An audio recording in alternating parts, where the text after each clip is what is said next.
Uh, Once again, welcome guys in my second video on the chapter of non-finite.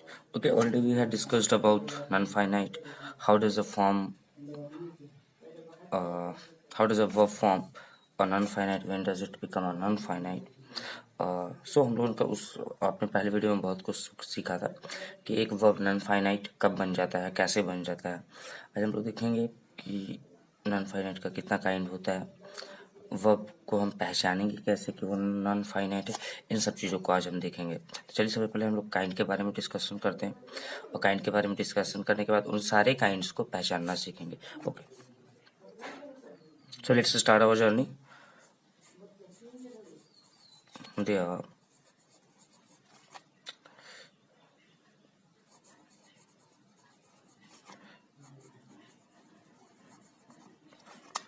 three kinds of non-finite.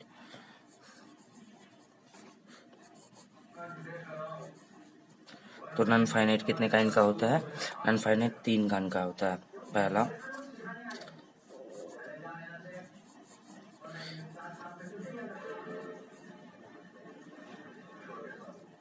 Infinitive, दूसरा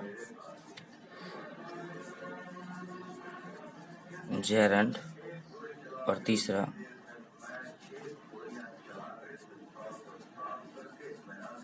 participle.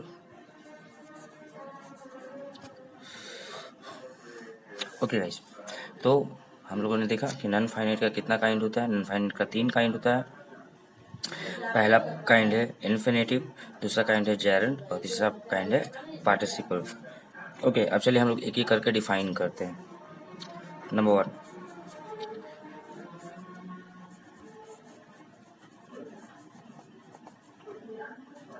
Infinitive. Okay, चलिए infinitive के बारे में देखते हैं। Infinitive हमेशा V1 के फॉर्म में अपने, जब कोई भी वर्ब अपने फर्स्ट फॉर्म में अगर अपने अस्तित्व को खोएगा तो ये हमेशा क्या होगा? इन्फिनेटिव होगा। अगर किसी दूसरे फॉर्म में खोएगा तो फिर वो और कोई फॉर्म होगा। लेकिन अगर इन्फिनेटिव होगा तो हमेशा अपने फर्स्ट फॉर्म में ही अपने अस्तित्व को खोएगा। यानी कि फर्स्ट फॉर्म में अगर किसी भी वर्ब का अस्तित्व समाप्त होता है तो ऐसी स्थिति में इन्फिनेटिव होता है। ओके, तो when a verb loses its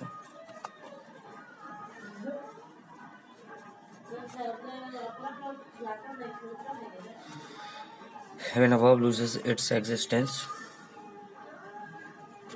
in the first form, having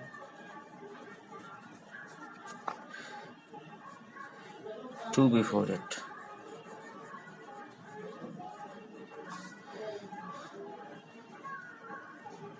it is said to be infinitive.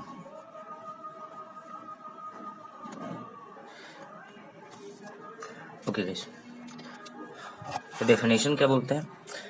Infinitive, पहला इन्फिनेटिव जो होता है वो हमेशा अपना अस्तित्व अपने फर्स्ट फॉर्म में खोता है। यानी कि कोई भी वर्ब अगर इन्फिनेटिव काइंड का होगा तो उसका अस्तित्व फर्स्ट फॉर्म में समाप्त होगा। ओके, बहुत अच्छा। अब आते हैं थोड़ा डेफिनेशन में। डेफिनेशन क्या बोलते हैं? When a verb loses its existence in the first form having to before it, it is said to be infinitive.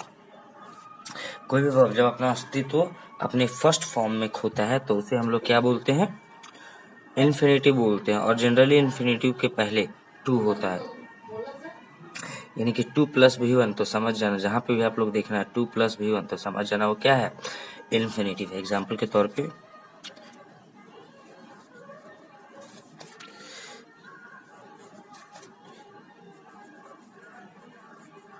I want to go, देखो गो आ गया इन्फिनेटिव। क्यों? क्योंकि इसके पहले 2 है। यानी कि जहाँ भी आप देखो 2 समझ जाओ कि वो इन्फिनेटिव है। दूसरा I like to swim, swim infinitive, क्यों? क्योंकि इसके आगे पहले टू लगा हुआ है। तो यानी कि ऐसा कोई भी वर्ब जिसके पहले टू होगा तो समझ जाना वो क्या है, कि वो इन्फिनेटिव है। ओके, अब आइए सेकंड नंबर पर।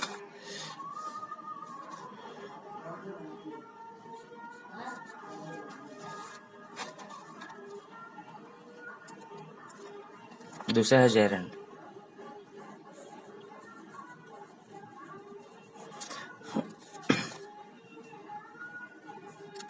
और ये हमेशा अपना अस्तित्व अपने फोर्थ फॉर्म में लूज करता है, यानी कि अस्तित्व इसका समाप्त हमेशा फोर्थ फॉर्म में होता है, दूसरे किसी फॉर्म में नहीं होगा।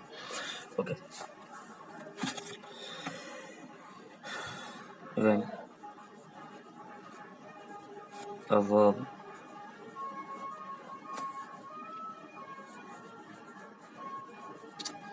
loses its existence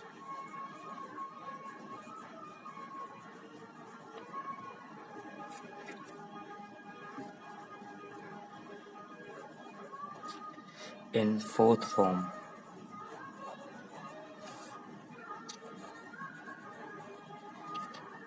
and acts as a noun is said to be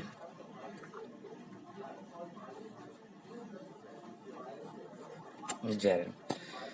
okay, अब बोलता है कि जेरन जो होता है, पहला तो जेरन का कि जेरन अपने वर्ब का जो अस्तित्व, जेरन का जो वर्ब होता है उसका जो अस्तित्व समाप्त होता है वो फोर्थ फॉर्म में समाप्त होता है, पहला।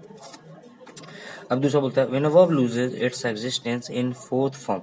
अब कोई भी वर्ब अपने अस्तित्व को चौथे फॉर्म में खोता है। और दूसरा कि वो होता वर्ब है लेकिन काम किसका करता है, नाउन का करता है। तो ऐसी स्थिति में डिस्प्यूजन हो जाता है, यानी कि विवाद हो जाता है कि वो वर्ब है या नाउन है। तो बस जो वर्ब, इसी को तो बोलते हैं अनफाइनाइट, जो वर्ब विवादित हो, जिस वर्ब से ये पता ना चले कि वो साफ साफ कि वो है क्या, नाउन है, एडजेक्टिव है, वर्ब है, तो ऐसा वर्ब विवादित वर्ब हो जाता है। और विवादित वर्ब जहाँ होता है वहाँ पे नॉन फाइनाइट होता है। तो विवादित वर्ब को दूसरा क्या बोलते हैं, नॉन फाइनाइट बोलते हैं। क्लियर? तो एग्जाम्पल के तौर पे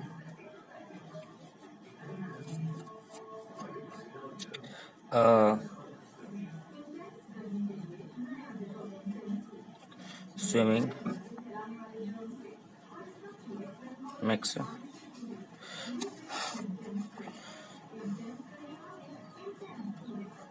muscles strong।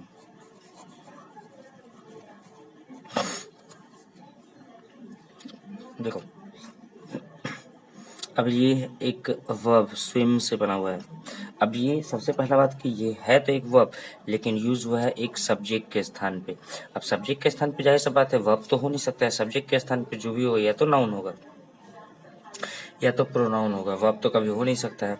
तो स्विमिंग या तो नाउन है या तो प्रोनाउन है, तो प्रोनाउन तो ये हो नहीं सकता है। स्विमिंग एक नाउन है, क्योंकि प्रोनाउन आप जानते हो कि प्रोनाउन कैसा होता है, ही शी वगैरह होता है। तो स्विमिंग एक नाउन है, और चूंकि ये एक नाउन है और बना है वर्ब से, तो फिर से डिस्प्यूजन हो गया कि ये वास्तव में है वर्ब या नाउन है। तो इसको हम लोग क्या बोलेंगे, डिस्प्यूटेड। अगर वर्ब है तो इसको नॉन फाइनाइट बोलेंगे। एक और एग्जांपल लेते हैं।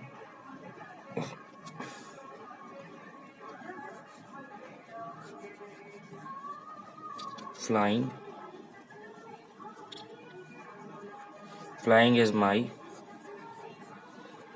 ड्रीम। ओके, फिर सही। अब देखो ये बना हुआ है फ्लाई से, देख रहे हो, फ्लाई से बना हुआ है और ये है सब्जेक्ट के स्थान पर। आप तो जानते ही हो कि जो सब्जेक्ट के स्थान पे होता है वो या तो नाउन होता है या तो प्रोनाउन होता है, वर्ब हो नहीं सकता है। तो ऐसी बात है, ये वर्ब नहीं, ये या तो नाउन है या तो प्रोनाउन है ना। तो जाहिर सी बात है कि प्रोनाउन ये हो नहीं सकता है, ये है तो एक नाउन है। और चूंकि एक वर्ब जब नाउन का फंक्शन करता है तो उसका अस्तित्व समाप्त हो जाता है। क्यों? क्योंकि होता वो वर्ब है और काम करता है नाउन। कैसी स्थिति में ना आप उसको वर्ब मान सकते हो और ना ही नाउन मान सकते हो। तो क्या बन गया, वो एक नॉन फाइनाइट बन गया, यानी कि ये रहा आपका नॉन फाइनाइट। तो आई होप कि आप लोगों को समझ में आ गया होगा कि जेरंड जो होता है वो ऐसा वर्ब होता है जो अपने फोर्थ फॉर्म में अपना अस्तित्व को खोता है, और फोर्थ फॉर्म में अपने अस्तित्व को खोने के बाद वो किसका फंक्शन करता है, तो नाउन का फंक्शन करता है। आई होप इतना क्लियर होगा। चलिए आगे बढ़ते हैं। नंबर 3,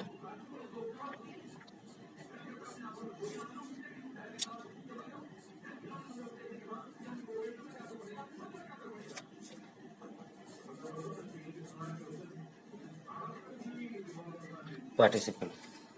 ओके गाइस, अब हम लोग पार्टिसिपल के बारे में देखते हैं पार्टिसिपल के बारे में क्या है, क्या रूल है। सबसे पहले तो हम लोग ये देख लें कि पार्टिसिपल का जो मतलब वर्ब है वो कौन से फॉर्म में इसका अस्तित्व खोता है, कौन से फॉर्म में ये बनता है।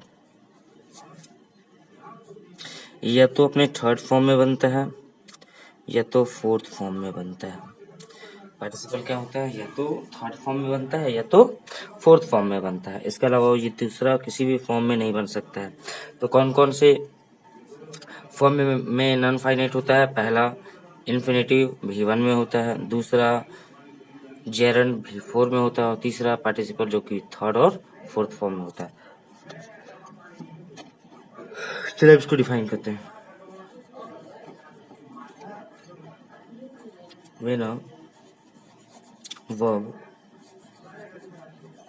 loses its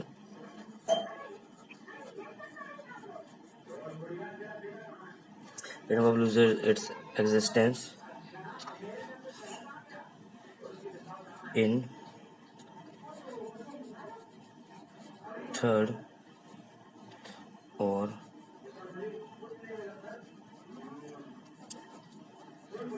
fourth form. When a verb loses its existence in third or fourth form and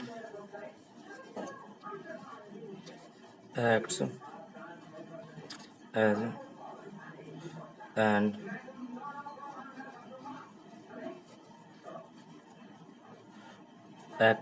as an adjective is called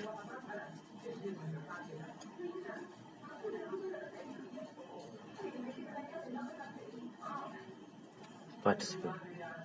ठीक है, तो चलिए हम लोग इसको फिर से देखते हैं।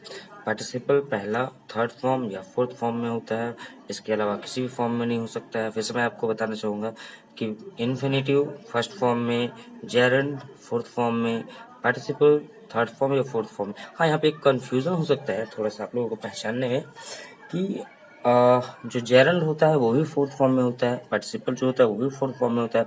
तो हम लोग पहचानेंगे कैसे? पहचानने का एक सिंपल सा तरीका है कि जेरंड जो होगा वो किसी नाउन से कनेक्टेड नहीं होता है, जेरंड खुद नाउन एक होता है, जबकि पार्टिसिपल जो होता है वो हमेशा किसी ना किसी नाउन से कनेक्टेड होगा। क्योंकि ये खुद नाउन नहीं होता है, ये एक एडजेक्टिव होता है, और एडजेक्टिव बनने के लिए उसको एक ना एक नाउन से कनेक्टेड होना जरूरी होता है। तो इसीलिए जो पार्टिसिपल होता है वो किसी ना किसी नाउन से कनेक्टेड होता है। तो आपको ये देखना है अपने सेंटेंस में कि जो फोर्थ फॉर्म जो दिया गया है वो नाउन से कनेक्टेड है या नहीं। अगर कनेक्टेड हुआ किसी ना किसी नाउन से तो वो पार्टिसिपल, और अगर कनेक्टेड नहीं हुआ तो वो जेरंड। चलिए आगे देखते हैं।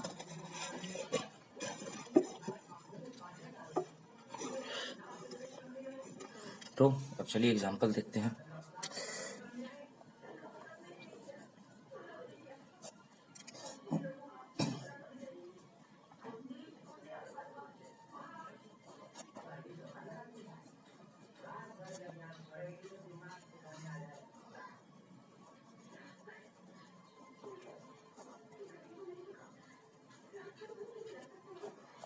They saw a running man. Okay देखिए, they saw a running man.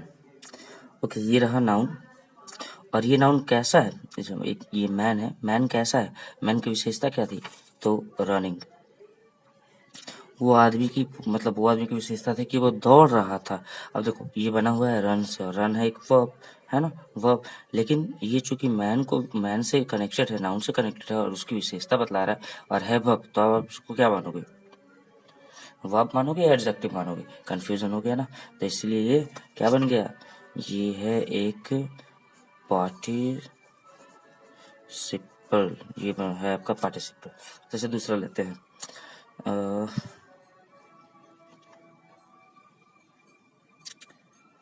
that is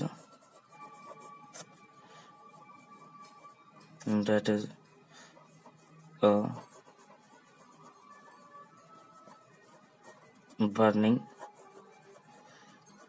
tree। क्योंकि फिर सही, ये रहा हमारा ट्री, एक नाउन है, और नाउन को, ये ट्री तो है, कैसा ट्री है, तो ये एक बर्निंग ट्री यानी कि एक जलता हुआ पेड़। देखो ये बर्न से बना हुआ है, बर्न एक वर्ब होता है, और कैसा पेड़ है, तो जलता हुआ पेड़ है, बना हुआ है वर्ब से, लेकिन चूंकि ट्री का विशेषता बता रहा है तो वो है एक एडजेक्टिव। अब आप इसको क्या मानोगे, वर्ब मानोगे या एडजेक्टिव मानोगे, तो फिर से हो गया ना कंफ्यूजन। यही है पार्टिसिपल। अब आते हैं हम फोर्थ, दोनों एग्जांपल हम लोग फोर्थ फॉर्म का लिए, एक एग्जांपल हम लोग थर्ड फॉर्म का भी लेते हैं।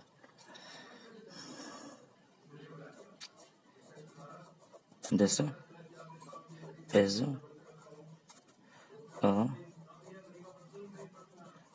Broken branch. फिर से देखो, ये रहा ब्रोकन, एक वर्ब से बना हुआ है, ब्रेक से बना हुआ है, थर्ड फॉर्म में है। अब ये ब्रेक से तो बना हुआ है, लेकिन यहाँ पे जो है वो ब्रांच के लिए ये यूज हुआ है, एक मेन वर्ब के रूप में यूज नहीं हुआ है, बल्कि ये जो ब्रोकन वर्ड है वो ब्रांच के लिए यूज हुआ है, और ब्रांच के लिए यूज होकर के उस ब्रांच की विशेषता बतला रहा है कि ब्रांच कैसा था, तो ब्रांच ब्रोकन था, यानी कि ब्रांच टूटा हुआ था। तो यहाँ पे ये स्वतंत्र नहीं है, ये नाउन से कनेक्टेड है, यानी कि ये है वर्ब और काम कर रहा है एडजेक्टिव का। ऐसे में तो भाई पार्ट्स ऑफ स्पीच का रूल टूट गया, तो रूल चूंकि टूट गया तो ये बन गया पार्टिसिपल। चूंकि दो काम कर रहा है, एक तो वर्ब का है वर्ब और काम कर रहा है एडजेक्टिव का, तो ऐसा बात है, ये रूल तो टूटा ही ना, तो ये हो गया है पार्टिसिपल। तो आई होप कि ये सारा का सारा चैप्टर समझ में आ गया होगा। अब चलिए हम लोग कुछ होमवर्क देख लेते हैं।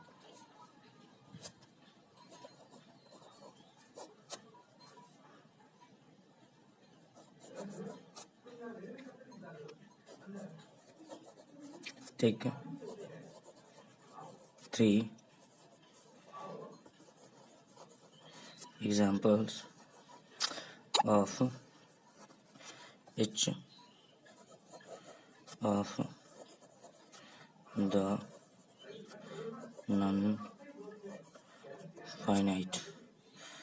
by your own। चलिए, तो ये रहा होमवर्क, और आई होप कि ये चैप्टर क्लियर हो गया होगा। अगर कोई भी प्रॉब्लम होगा तो उसको कलेक्ट करके रखिएगा और कमेंट सेक्शन में उसे जरूर शेयर कीजिएगा। Okay, thank you, bye bye.